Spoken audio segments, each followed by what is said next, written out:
juste rajouter un mot sur les illustrations d'Alexandre Roche, déjà que je trouve superbe. Il y a eu un gros travail, en tout cas au niveau de l'ergonomie, de l'iconographie, qui permet vraiment au jeu d'être fluide, en tout cas de bien tourner, à mon sens. Et c'est surtout grâce au gros travail derrière d'Alexandre. Alors, au départ, on a travaillé à deux avec Jacques sur le prototype qui s'appelait Carnamon's Club. On l'a présenté à Istari et Thomas donc l'a vu et est tombé d'abord amoureux du jeu, après amoureux de Jacques. Et donc du coup, au détour d'une bière à Essen, on lui a dit écoute Thomas, si jamais on est édité, on avait tellement travaillé ensemble, écoute, on te mettra co-auteur avec nous. Thomas a apporté énormément de choses, hein, et c'est pour ça qu'on y a proposé. C'est pas juste parce qu'il a envoyé 2-3 mails, il a apporté pas mal de mécanismes, il a fait beaucoup de réglages. Et il a surtout apporté peut-être le point de vue extérieur que Guillaume et moi n'avions pu parce qu'on était trop dans le jeu. C'est quand même un jeu qui a quasiment 4 ans, hein, si je ne me trompe pas. Donc qui au moment stagnait quand même.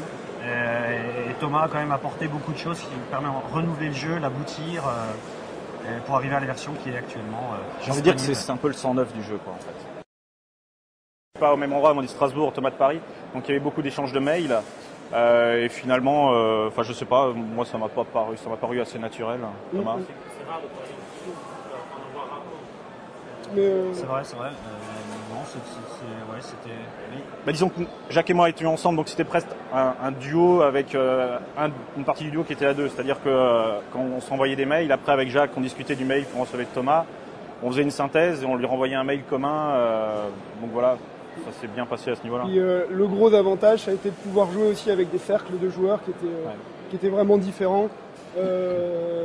Et après, confronter un peu nos retours et essayer de rebondir sur comment ça pouvait marcher, parce qu'il y a des manières de jouer qui sont un peu différentes en fonction de chaque groupe de joueurs, et que c'était pas mal d'avoir un peu de diversité dès le début, enfin dès qu'on a fait les choses.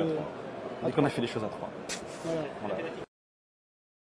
C'est une bonne question et je crois que la réponse est oui. Oui, La enfin, il y a réponse est des... oui.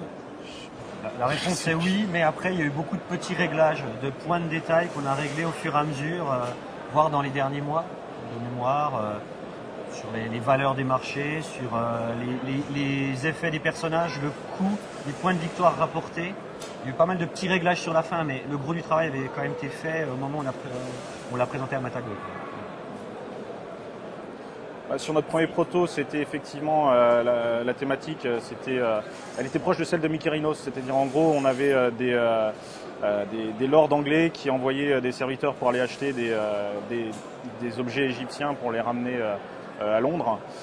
Donc nous le thème nous plaisait bien, mais il était peut-être trop proche de Mykérinos, qui était sorti au moment d'ailleurs où on l'avait présenté à Istari, genre 2 semaines plus tard ils annonçaient Mykérinos. Donc voilà. Mais le thème de l'Égypte, ouais, est resté. On en a discuté avec Hicham de chez Matago. Le thème est une idée de Guillaume, hein, parce que Guillaume est passionné d'Égypte, il faut savoir, et que souvent il aime bien mettre ses jeux dans une ambiance égyptienne. C'est dire ce qu'il est.